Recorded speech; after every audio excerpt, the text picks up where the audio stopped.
One encounter, 1979, of my far above repositioning by redemption.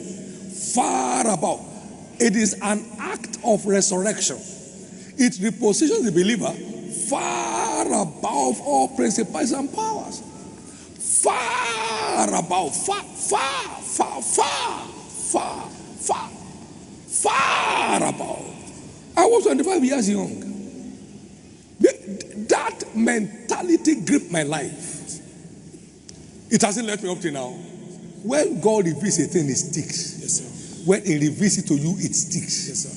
I don't see myself running a risk. I walk with a sense of authority and dominion over all devils.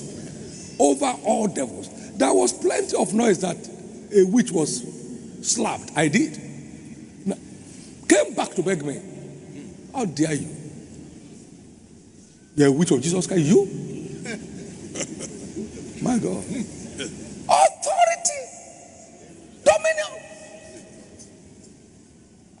We got to a country. There was a notorious witch that was feasting on most leaders across Africa. I never knew her. She can't know. She knows me, but I never knew her. We got to town, lodged in the same hotel. She fled. She never waited to sight me, sir. She fled. Resurrection power is real. Don't sell your birthright for cheap.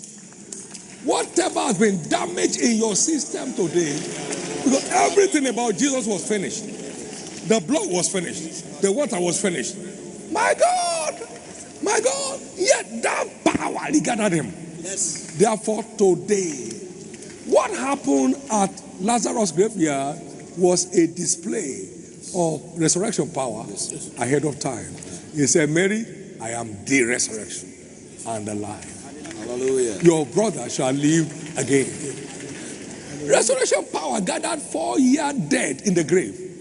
Every damaged part of your life is fully restored today.